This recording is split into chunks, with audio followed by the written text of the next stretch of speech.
def un buzz énorme sur les réseaux sociaux mu di ay photo pratiquement nu yu ñu publier ci ñaar ci suñu ay célébrité yu nekk fii ci réew mi bari itam ay site internet yu nga xamante ni daal di nañooy reprendre yooyu les photos même bu fekkente ni photo yi posté wuñ ko typiquement dit ndax loolu ku ne xam na ni délit la maintenant ñuy jéem a rek remonter à la source Didier ndax la nga xamante ni xëy na ñu ngi ko doon gis diggante Nathalie Kowa ak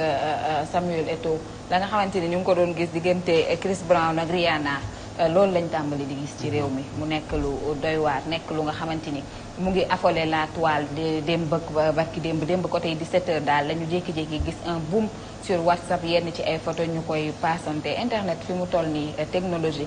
toj na dëkk bi ñi koy def lan lañ ci jublu net bi netul ñi koy def lan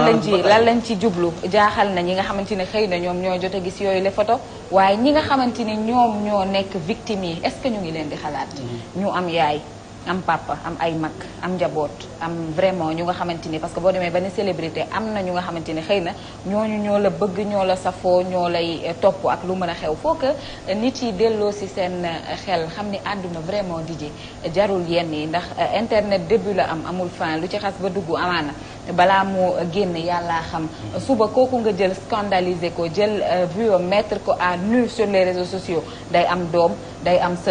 sëtam bu tàppee turam Google xëy na archive am bépp bu mu mës a am mu wàcc je pense que loolu àdduna jaru ko te li ci gën a graaw mooy délit bi nekk ci enregistré nit publier wala nit ku am intimité am nga attendre ko publier ko loolu je pense que. mais loolu est-ce que ñu am na sanction bu baax mais est-ce que sanction yi parce que man loolu ba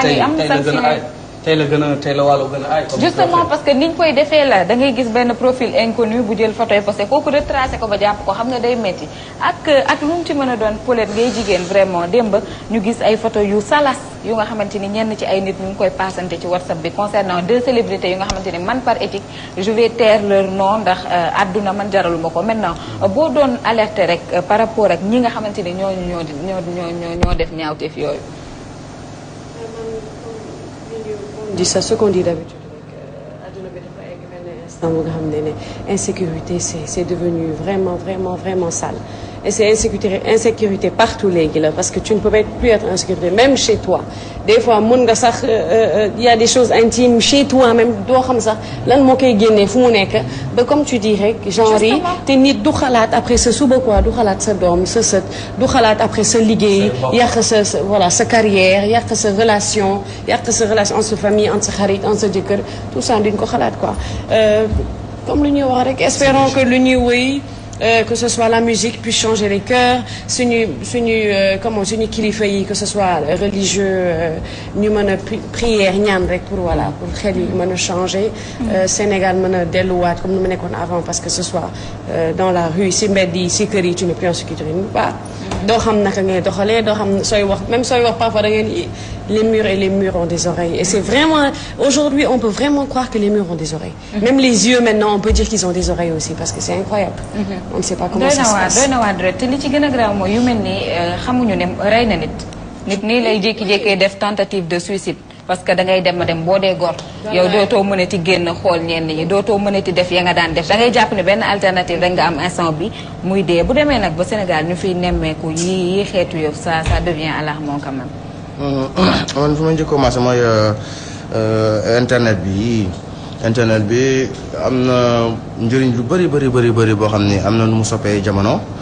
am na côté positif bu bëri boo xam ne mu ngi ci parce que day tax day yeete ci lu bëri mais internet bi tamit am na ay côté bu ñuy wax côté pervers am quoi benn instant man vraiment respect de la vie privée des gens tamit dañ ko war nañ teg ay kii sàmm ko quoi après li ci des deuxièmement mooy tamit kii def photo yi tamit xam nga ki ko génnee déjà moom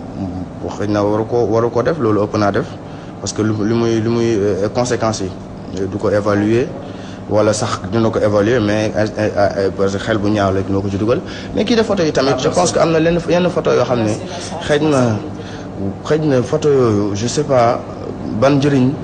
ban objectif la def pour def photo yu mel noonu su nekkee tamit am na benn affaire boo xam su nekkee tamit moo nekk ci photo yi parce que tamit aujourd'hui tamit technologie bi photoshopé nii am na yoo xam ni c'est facile nga def ko mën nga def ay affaire yooyu yëpp ci biir la nekk geste bi ñaaw na lool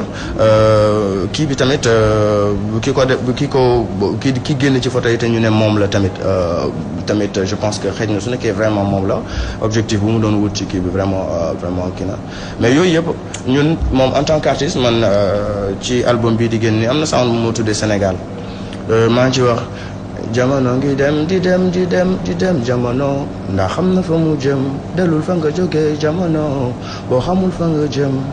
sunu gaal la ngi dem topp seen gaal di dem ñu bàyyi sunu yoon topp seen yoon di dem yoon wi ñu jël ndax xamoo yoon wi gën Sénégal fan la ñu jëm kooku questionnement boo xam ne la aujourd'hui questionnement boobu moom mooy question bi nga xam ne toujours mooy ñëw sama xel ci jamono bu ñu toll nii quoi fan la gaal gi jëm parce que sunu gaal benn gaal la gaal gi mu ngi ci benn géej boo xam ne dafa bëri ay rumbulement ay affaires yooyu léegi ñun am na gaal goo xam ne benn genre paquebot de croisière la bu toll nii boo xam ne ñu koy jéem a topp te gaal googu sax xamul fan la jëm ñun ñu ngi dox di dem après dañu bàyyi yenn valeurs yëpp yu ñu amoon yoo xam ne yu bëri ñu ngi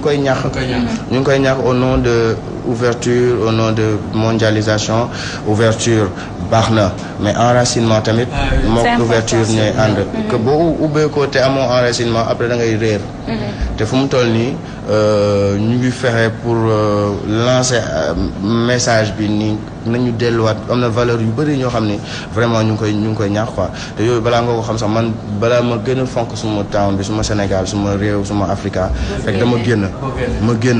ma gis leneen loo xam ne xëy na gisuma ko fii ma xam ne dëkk bu extraordinaire la ñu am te li tax ñu nekk dëkk bu extraordinaire loolu la ñuy commencé di ñax voilà sutura bi ak ku nekkalante bi jàppante bi xam nga tu vois ak respect mag yi kerse bi xam nga yooyu yëpp voilà jom bi fulla bi yooyu yëpp ñu ngi koy ñàkk tey moo tax questionnement bi mooy fan la ñu jëm te kooku ku nekk war nga mën a toog sax nga xalaat nga xool ñun sax fan la ñu jëm quoi ku nekk sa wàllu loolu laa ci am xaawi sutura doomu aadama nii mettre ko à nu poster ko sur les réseaux sociaux nekk na lu nga xamante ni vraiment dernièrement tàmbali naa lëmbe réew mi sax laay wax ndax faut dire que photo yi sax moo mujj mais photo yi am na lu nga xamante ni moom moo ko précédé moo di audio yu nga xamante ni nee nañ Cheikh Sarr ak ay jabaram ñoo nekk di ko waxante nekk na lu doy waar lu nga xamante ni intimité vie conjugale lu jàmbur yi ñuy jël di ko exposer ci réseaux sociaux yi il faut vraiment que ñu doy na waar non dafa yéeme man je pense que ni jikko yi moo yàqu et que day reflété wu tout le temps ci ñi nga xam ne ñu ngi koy gis parce que dëgg la avant net bi lu ne da daan xew ci ay couple mais danaan ñëm ci ay couple quoi mais réseaux sociaux yi ak léegi en fait internet bi depuis mu ñëwee gars yi amatuñu duñu taxaw di xalaat sax non en fait lii su ma ko defee ban impact la war a mën a am par rapport ak kooku ak entourage am par rapport ak nit ñi en plus tamit benn affaire dafa am dañuy woote jullit mais am na affaire yu bëri yoo xam ne gars yi du ñu koy def mais yoruñu jikko jullit quoi dañ koy def noonu nga muy jullit muy catholique bi am na ay vertu yoo xam ne dafa war a nekk ci yow quoi yëfu couple la na fa yem am na yoo xam ne jarul ñu génn ci net bi pour nit ñi di ci mën a jot léegi bu ko nit ñi xamee mu suscité wax léegi et puis loolu mën a yoo xam effectivement à quelle fin donc na gars yi di xalaat carrément ci yenn affaires yi photo yi nga wax nii maa ngi ko dégg quoi mais personnellement gisuma ko mais tamit des fois tamit li nga wax de dara am na ay jigéen yoo xam ne dañuy nekk photo yu la neex jox ci yenn sites yi ñu leen di ko publier ñoom aussi bu ñu sonal nit ñi gars yi dañuy publier photo yi wax ci seen affaire tamit Sénégal yi dafa bëgg affaire yu sensationnel bëgg affaire yu am fantasme xam ne dañ ciy nekk di wax ju bëri mais ñu bëri bu ñu toogee en fait gëmuñu yenn yi quoi mais cooli mooy il faut sutura gars yi di ko demalee gars yi di ko demee gars yi xoolal aussi seen jikko yi gars yi am yenn valeurs yi am ñu ñuy bañ am ñoo xam ne waruñu ko def quoi d'autant plus que tout le temps dañuy woote ay jut la ñu am nañ te kenn ku nekk am na kër boo bokk boo xam ne gëm nga fa sëriñ mais bu dee li nga wax dëgg la mais identifié wu la kooku noonu doxal ak dox yoo xam ne en fait bokk na ak moom nu muy dundee ak moom aussi nu muy doxee mais gars yi dañuy wax nii rek mais duñ ko jëfee. donc il faut aussi gars yi xoolaat tamit seen bopp bu baax a baax. quoi am na solo. voilà doy na waar bon donc foofu lay wax de façon ray yu bari yi ngay gis yëpp ñàkk bëggante la. ñàkk bëggante la rek parce que man koo bëgg je pense que di nga ko yéene leneen lu dul ray donc je pense léegi li si am tey jii mooy li ma wax noonu net bi tey affaire Cheikh Sarr muy vie privée muy ñoom la concerné ñu exposé ko tey damay wax ni am na ñoo xam ñu ngi si commentaire bis bu nekk ñu def li nga xam ne xëy na bu la yàlla lu weeroon ñu moo raw loolu. loolu moo sépp man ak keneen ak keneen bis bu nekk nga def li nga xam ni bëggoo mu siw wala bu ñëpp yëgoon nga kii donc kon ñëpp lay dal c'est-à-dire tey jii ñëppay juum nit kese lañu donc nañu suturalante ni parce que sutura boobu nga xam ne moom moo fi nekkoon na ñëwaat valeurs yi c'est vrai que dañ koy jéemoon nii rek bu ñu waxee ñu ne non dañu tardé ñu ay wala non mag njëkk yi en tout cas tant que am dellu si suñu ay valeurs mooy tey jii même nga jombale comme ni nga wax noonu man si tarixa sangam laa bokk jombale naa tey en tant que talib ñu mooy dégg si nangam man si kii mooy diw mooy sama ñoo ma meññ ñoo mooy sama baay kii diw mooy sama ndey jombale naa ñu dégg ñu nit maa ngi si donc naka su du noonu pour man yooyu tant que indiwuñu ko duñu bëggante c'est-à-dire bëggante bi tamit na commencé si kër yi d'abord parce que entre frères et sœurs da ngay gis beneen affaire lay doon. tey ji entre tey ji voisins yi da ngay gis beneen affaire lay doon loolu nag mooy law moom mooy tey ngay yéene nit ki ñu def ko lu ñaaw wala lu bon nga ni ñaaw et c'est pas bien. parce que ëllëg tamit sóoraale ni mën na la dal te ku nekk aussi mooy li ma wax rek li ñuy wax yi yëpp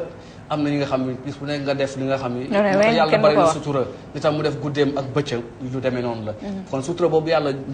jox ñu. di ñu ko suturaal je pense ngallaawaay nañ ko jox suñuy prochain jox ko suñu morom suturaal suñu bopp également c'est très important. en tout cas DJ mu ngi noonu man daal fi may tëjee mooy lii ñi nga xamante ni ñoom ñoo nekk ci ginnaaw ñaawteef yooyu je pèse bien mes mots bu ñooñu ñu posté seen i photo bu doon seen i yaay lañ wala seen i rakk yu jigéen wala sax seen i gel yaakaar naa ni duñu xëy retrouver leen sur WhatsApp wala Viber wala yu ni mel nañ delloo si suñuy xel te xam ni àdduna dara yàggul surtout àdduna bi nii nga xamante ni sax noonu la nekk di misaali axiri zaman la dara jaru fi ñaawoo voilà DJ jërëjëf voilà merci beaucoup Nafi lundi ak Nafi ak ki nga xam ne Seynabou Ndiaye ak ñam muy àndal